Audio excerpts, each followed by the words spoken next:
Setelah melakukan hak terakhir Karna, Duryudana kembali ke perkemahan pasukan Kurawa dan menangis sambil menyandarkan kepalanya di pangkuan ibunya. Duryudana menyampaikan keluhannya bahwa dia telah kehilangan 99 saudaranya dan kini telah kehilangan sahabat setianya. Gandhari berkata bahwa semuanya sudah selesai. Gandhari berkata bahwa dia dahulu telah mendapat anugerah 100 putra. Mengapa dia tidak mendapatkan anugerah untuk melahirkan Karna sebagai putranya? Gandhari memintanya untuk menghentikan perang ini. Duryudana dengan marah mengatakan bahwa perang ini tidak akan berhenti dan perang ini adalah untuk kebanggaan Karna sekarang. Duryudana memberitahu Ratu Gandhari bahwa dia akan membunuh semua Pandawa dan membalas dendam atas semuanya atau dirinya sendiri yang akan mati. Tetapi tidak ada yang akan dapat menghentikan perang ini. Dan perang ini akan terus berlangsung hingga salah satu pihak menjadi pemenang. Raja Destrarasta menangis bahwa Mahadewa telah memberinya 100 anak, tetapi mengambil kembali 99 anaknya. Mengapa Tuhan memberi mereka ketika hanya ingin mengambilnya kembali? Ratu Gandhari berkata bahwa dia akan bertanya langsung kepada Dewa Siwa mengapa Mahadewa merebut kembali anaknya. Sangkuni mendengar percakapan mereka secara sembunyi-sembunyi. Di kemah pasukan Pandawa, para Pandawa masih berkabung atas kematian Karna. Arjuna masih merasa sangat bersalah karena telah membunuh kakak laki-lakinya, Karna. Krishna datang di antara mereka.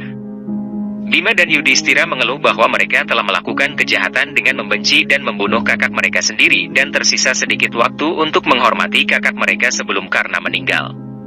Krishna berkata bahwa itu semua sudah ditakdirkan oleh semesta dan Arjuna tidak perlu merasa bersalah. Arjuna telah membantu Karna mencapai amoralitas sebagai gantinya. Krishna terus melanjutkan nasihat moralnya. Di kuil utama Dewa Siwa, Gandhari berjalan melewati bara api pembakaran untuk memanggil Mahadewa. Sangkuni menghentikannya dan menanyakan apa rencana Gandhari. Gandhari berkata bahwa hal itu adalah antara dia dan Mahadewa sekarang dan tidak ada yang harus ikut campur. Gandhari meminta kakaknya untuk pergi dari sana. Gandhari memaksakan dirinya melewati ujian berjalan di atas batu bara yang terbakar dan terus memanggil nama Mahadewa. Dalam setiap langkahnya, Gandhari melanjutkan permohonannya untuk keselamatan setidaknya satu anaknya untuk bisa bertahan hidup. Gandhari memohon bahwa Mahadewa harus datang atau membakarnya di atas batu bara ini. Keajaiban terjadi, batu pemujaan Dewa Siwa menyala terang dan akhirnya Sang Mahadewa menampakkan dirinya dan datang memenuhi panggilan Gandhari. Seketika batu bara menyala yang diinjak Gandhari tidak terasa panas lagi. Mahadewa kemudian bertanya apa yang Gandhari inginkan. Gandhari berkata bahwa Mahadewa telah memberinya 100 anak dan mengambil kembali nyawa ke 99 anaknya. Gandhari berkata dia ingin agar anak sulungnya bisa bertahan hidup. Gandhari tidak ingin kehilangan Duryodhana juga. Gandhari menginginkan Mahadewa memberikan senjata kepada Duryodhana dan membuat Duryodhana kuat seperti yang Mahadewa telah anugerahkan kepada para Pandawa. Dewa Siwa berkata bahwa setelah Gandhari menutup matanya selama bertahun-tahun, kumpulan amal Gandhari telah membuat penglihatannya sangat kuat sekarang sehingga jika Gandhari melihat tubuh putranya yaitu Duryodhana, maka tubuh itu akan berubah menjadi logam sekuat bajra dan tidak ada yang akan bisa menghancurkannya. Gandhari tersenyum dan kembali dengan gembira. Krishna menemui Mahadewa dan bertanya kepada Mahadewa. Krishna berkata bahwa Mahadewa sendiri adalah seorang Dharma, lalu mengapa Dewa Siwa ingin mengganggu jalan terbentuknya Dharma di dunia? Sang Mahadewa berkata bahwa dia tidak bisa menolak permohonan pengabdinya dan seperti biasa, Krishna pasti akan dapat menemukan solusi untuk masalah ini. Dewa Siwa yakin Krishna akan menemukan solusi bahkan untuk masalah sekarang. Gandhari memasuki kemah pasukan Kurawa. Sangkuni berusaha berbicara kepada Gandhari dan menanyakan apa hasil pertemuannya dengan Mahadewa, namun Gandhari mengacuhkannya. Di kamarnya, Gandhari meminta pelayan untuk memanggil putranya yaitu Duryodhana. Duryodhana sedang memikirkan langkah perang di esok hari sambil melihat mahkota Raja Anggakarna. Duryodhana berkata bahwa dia akan memenangkan perang ini untuk harga diri Karna. Raja Madra menemui Duryodhana dan menyampaikan permohonan maafnya. Duryodhana melayangkan gadanya ke arah Raja Madra dan hampir membunuhnya namun mengurungkan niatnya. Duryodhana berkata bahwa karena perselisihan Raja Madra dan Karna, sahabatnya kini telah mati, dan Raja Madra ikut ambil bagian dalam hal itu. Raja Madra meminta maaf atas perlakuannya. Pelayan datang menemui Duryudana dan menyampaikan bahwa Ratu Gandhari memanggil Duryudana untuk menemuinya. Duryudana hendak menemui ibunya dan bertemu Raja Drestarasta di pintu masuk. Raja Drestarasta berkata bahwa Gandhari sedang mencari cara untuk memenangkan perang ini dan meminta putranya untuk mengikuti instruksi ibunya di dalam. Di kemah pasukan Pandawa, Drupadi meminta Arjuna untuk datang ke ruangan makan dan memakan sesuatu. Arjuna bertanya bagaimana dia bisa makan dari tangan yang membunuh kakak laki-lakinya. Saudaranya karena seumur hidup berusaha membawa perubahan di dunia ini dan Arjuna telah membunuhnya. Krishna berkata bahwa perubahan harus terjadi sendiri dan tidak dapat dipaksakan dan apa yang karena inginkan tidak mungkin terjadi dengan instan dan beberapa masalah lebih baik dibiarkan tidak terpecahkan. Krishna berpesan agar Arjuna segera pergi dan beristirahat sekarang karena Arjuna akan kembali berperang di pagi hari. Gandhari kembali ke base camp. Duryudana menemui ibunya. Gandhari berkata bahwa dia berharap bisa melihat anaknya sekali untuk seumur hidup dan meminta anaknya untuk mandi dan membersihkan diri di sungai Gangga. Gandhari meminta putranya agar kembali ke hadapannya sambil berjalan dan menemuinya tanpa sehelai pakaian pun. Duryudana berjalan keluar dengan gembira. Sangkuni bertanya mengapa Gandhari memanggilnya. Duryudana berkata bahwa akhirnya ibunya akan membuka penutup matanya dan melihat putranya. Duryudana lalu pergi dan mengabaikan pertanyaan lanjutan dari pamannya. Duryudana pergi ke sungai Gangga dan mandi untuk mensucikan dirinya. Duryudana kemudian keluar dalam keadaan telanjang. Kusir menyambutnya dan menanyakan pakaian Pangeran Duryudana dan memintanya untuk segera naik ke atas kereta. Duryudana berkata bahwa dia ingin berjalan sesuai perintah ibu. Kusir berkata bahwa Pangeran Duryudana harus memakai sesuatu untuk menghentikan perhatian orang. Duryudana kemudian memakai handuk di pinggangnya dan mulai berjalan menuju kemah pasukannya. Di perjalanan, Duryudana melihat seorang penggembala sapi yang sedang memarahi putranya dan bertanya mengapa dia memarahi anak lelakinya. Penggembala sapi menanyakan siapa Duryudana. Duryudana memperkenalkan diri bahwa dirinya adalah putra mahkota dari kerajaan Hastinapura. Penggembala sapi menjelaskan bahwa putranya tidak mematuhinya dan membiarkan ikatan anak sapi terlepas, sehingga anak sapi mereka hilang. Penggembala sapi bertanya kepada Duryudana mengapa dia berjalan hampir telanjang. Duryudana berkata bahwa itu adalah perintah ibunya untuk berjalan telanjang menemuinya. Penggembala sapi memuji Duryudana bahwa Pangeran Duryudana adalah anak yang patuh terhadap perintah orang tuanya dan harus mematuhi keseluruhan perintah ibunya. Duryudana terus berjalan dan meninggalkan handuknya. Tepat saat Duryudana memasuki tenda pasukan Kurawa, Sangkuni menghentikannya dan bertanya mengapa Duryudana akan pergi di depan ibunya sambil telanjang. Sangkuni menjelaskan bahwa sesuai kitab suci seorang laki-laki tidak boleh terlihat telanjang di depan wanita kerabatnya apalagi ibunya sendiri. Sangkuni menegur Duryudana bahwa dia telah menjadi ayah dan bahkan tidak lama lagi akan menjadi kakek. Sangkuni berkata bahwa Duryudana harus tetap menjaga kesopanan untuk tidak menemui ibunya dalam keadaan telanjang. Sangkuni kemudian memberikan Duryudana daun pisang dengan paksa dan memintanya untuk memakainya. Duryudana kemudian berjalan menuju tenda Gandhari dengan memakai daun pisang untuk menutupi dirinya. Krishna datang menemui Duryudana sebelum Duryudana memasuki tenda ibunya. Krishna berkata kepada Duryudana bahwa dia harus mematuhi ibunya dan telanjang sesuai perintahnya. Duryudana bertanya bagaimana Krishna bisa tahu. Duryudana berpikir bahwa ini pasti tipuan Krishna lagi. Duryudana memutuskan memakai daun pisang dan berjalan ke tenda Gandhari. Di saat yang bersamaan, Sangkuni ikut keluar dari tendanya juga. Duryudana berkata kepada ibunya bahwa dia telah datang setelah mandi di sungai Gangga sesuai instruksi ibunya. Gandhari kemudian melepas penutup matanya dan menatap anaknya. Sinar kuat muncul dari matanya dan mengenai tubuh Duryudana.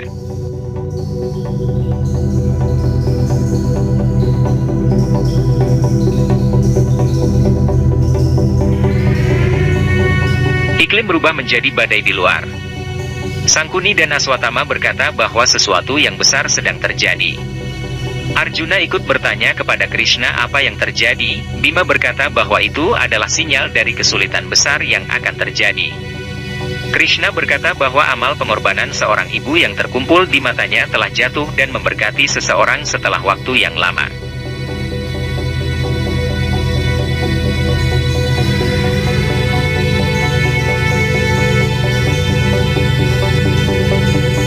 Gandhari kemudian memberitahu Duryodhana bahwa dengan restu dari Mahadewa dan doanya, tubuh Duryodhana kini telah berubah menjadi logam sekuat bajra sekarang dan tidak akan ada yang bisa mematahkannya. Duryodhana merasa senang menerima anugerah dari ibunya.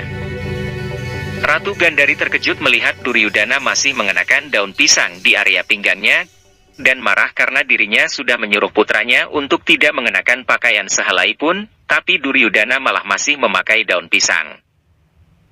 Sangkuni datang dan mendengar hal tersebut lalu menegur Duryodhana. Duryodhana membela diri dan berkata bahwa paman Sangkuni yang telah menyuruhnya untuk memakai daun pisang dengan alasan menghormati kesopanan. Sangkuni berkata bahwa orang yang ditemui Duryodhana itu adalah bukan dia. Duryodhana mengingat bahwa dirinya bertemu Krishna sebelum datang ke sini dan mengenang semua insiden dan berkata bahwa itu adalah trik murahan penipu Krishna. Krishna telah berubah berkali-kali dan menanamkan keraguan di hati Duryodhana. Sangkuni kemudian meminta Gandhari untuk melepas penutup matanya lagi dan melihat Duryodhana lagi. Gandhari berkata bahwa hal tersebut tidak mungkin dan anugerah tersebut hanya terjadi sekali. Duryodhana dengan percaya diri, meminta doa kemenangan dari ibunya dan berkata bahwa dalam permainan gada, area di bawah perut adalah area yang terlarang untuk dipukul dan dia pasti akan menang. Duryodhana lalu pamit untuk bersiap-siap perang. Sangkuni berkata kepada adiknya bahwa dia memiliki keraguan bahwa Krishna akan bermain bersih kali ini. Krishna telah memberi petunjuk kepada Bima saat akan mengalahkan Jarasandha, dan kali ini pun Sangkuni yakin bahwa Krishna pasti akan berbuat licik untuk membantu Pandawa. Gandhari bertanya apa yang harus mereka lakukan. Sangkuni meminta Gandhari menghubungi seseorang yang mampu membatasi gerak-gerik Krishna. Di tenda pasukan Pandawa, para putra Kunti melanjutkan rasa bersalah dan kesedihan mereka karena membunuh kakak mereka yaitu Karna. Krishna berkata mereka harus mengangkat senjata hari ini untuk berperang. Arjuna mengambil busurnya dan mengatakan bahwa hari ini, busurnya sangatlah berat. Bima berkata bahkan gadanya pun terasa sangat berat hari ini. Krishna mengatakan bahwa pemikiran atas kematian kakak mereka memang terasa berat hari ini. Krishna meminta mereka menganggap senjata ini sebagai alat untuk membuat perubahan seperti perubahan yang diinginkan Karna dan hal tersebut tidak akan pernah terjadi jika Duryodhana masih hidup, jadi para Pandawa harus membunuh Duryodhana terlebih dahulu. Krishna berkata bahwa pihak Kurawa masih sangat kuat dan ada prajurit yang belum mengeluarkan kemampuan sesungguhnya. Raja Salya dari Madra terlihat mengenakan pakaian perangnya dengan bersungguh-sungguh. Perang dimulai keesokan harinya. Pandawa dan Kurawa kembali berdiri dan saling berseberangan. Prajurit yang digambarkan Krishna datang di depan mereka dan Pandawa dibuat terkejut oleh kedatangan Raja Salya dari Madra. Raja Madra berteriak dengan keras dan berjanji di hadapan Duryodhana dan berkata bahwa dia akan membalaskan dendam Raja Anggakarna hari ini dan memenangkan pertarungan untuk Kurawa. Raja Madra meminta posisi sebagai panglima perang Kurawa untuk hari ini. Duryodhana tertawa dan berkata bahwa hari ini Raja Madra ditunjuk sebagai panglima perang pasukannya. Mereka berdua akan membalaskan dendam Karna.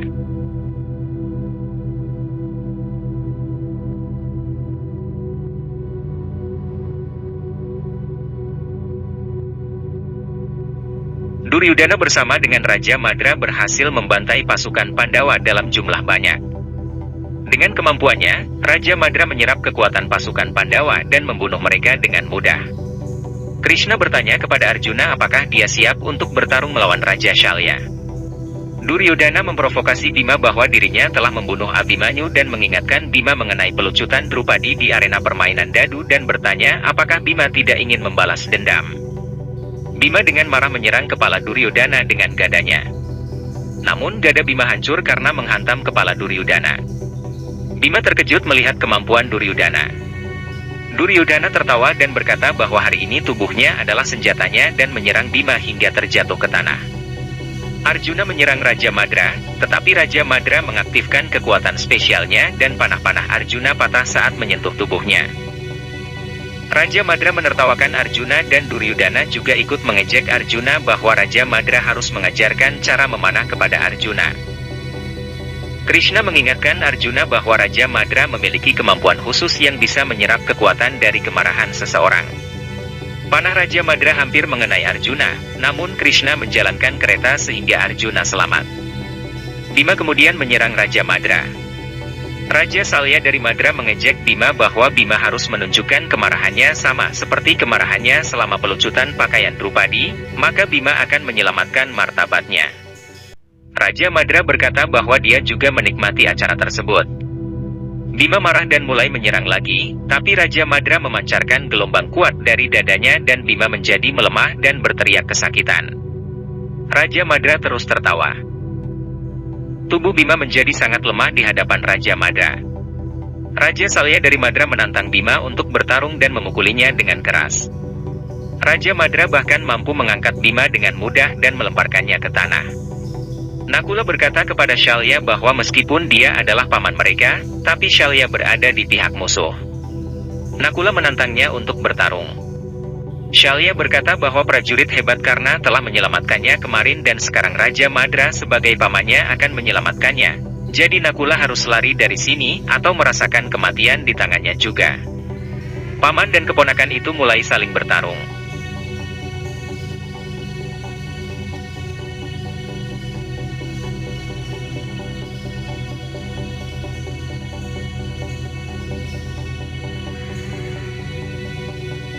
Drestadyumna dan Aswatama terlibat pertarungan yang sengit.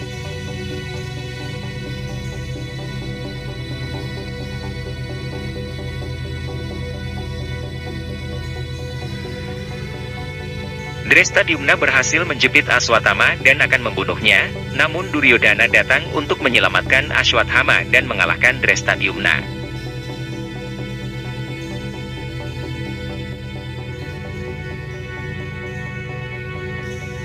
Raja Madra juga berhasil mengalahkan Nakula dengan mudah. Arjuna berusaha menyerang Raja Madra, namun panahnya patah begitu saja. Arjuna bertanya pada Krishna apa yang terjadi, bagaimana Raja Madra bisa begitu kuat. Krishna mengatakan seperti karena yang berhasil mengalahkan Raja Madra saat pertemuan mereka di acara Swayamwara Putri Banumati, saat itu karena berhasil mengendalikan amarahnya dan menggunakannya sebagai senjatanya. Para Pandawa juga harus tenang dan menggunakan kemarahan mereka sebagai senjata mereka untuk bisa mengalahkan Raja Madra. Yudhishthira tiba di tempat itu. Krishna memerintahkan Yudhishthira untuk bertarung dengan Shalya dan mengontrol emosinya untuk bisa mengalahkan Raja Madra. Karena kemampuan spesial Raja Madra adalah mampu menyerap kemarahan dan emosi seseorang untuk membuat dirinya kuat. Raja Madra Shalya berteriak dengan keras dan menantang jika ada yang berani bertarung dengannya. Yudhishthira berkata bahwa dia akan bertarung dengannya. Shalya tertawa bahwa ketika panah Arjuna dan gada Bima tidak dapat melukainya, bagaimana tombak Yudhishthira akan menyakitinya. Raja Madra terus memprovokasi Yudhishthira dan memancing emosinya dengan berkata bahwa Yudhishthira mungkin akan menang melawannya jika dia ingin berjudi lagi. Tetapi sayangnya Yudhishthira tidak membawa pancali. Raja Madra terus tertawa bahwa karena Yudhishthira, perang ini dimulai. Yudhishthira mulai terpancing emosinya dan melihat ke arah Krishna. Krishna memberi kode agar Yudhishthira tetap tenang dan mengendalikan amarahnya. Yudhishthira mengakuinya dan berkata iya, perang dimulai karena dia dan Yudhishthira yang akan mengakhiri perang ini. Yudhishthira mengambil ujung tombaknya dan mulai bertarung dengan Shalya.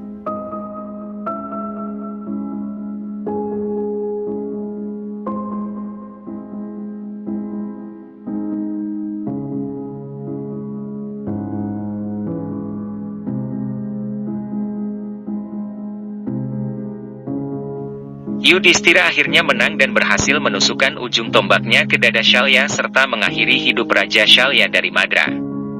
Duryudana dan Sangkuni terkejut melihatnya.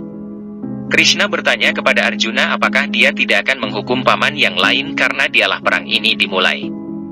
Arjuna berkata bahwa Raja Gandhari Sangkuni juga akan dihukum hari ini. Sangkuni berpikir bahwa tidak masalah Raja Shalya meninggal, dia telah mengkhianati keponakannya sendiri. Krishna mendengar pikiran dan komentar Sangkuni. Duryudana berlari untuk menyelamatkan Shalya. Raja Madra berkata bahwa kini dia tidak malu lagi menunjukkan wajahnya ke Karna dan bisa mati dengan bangga.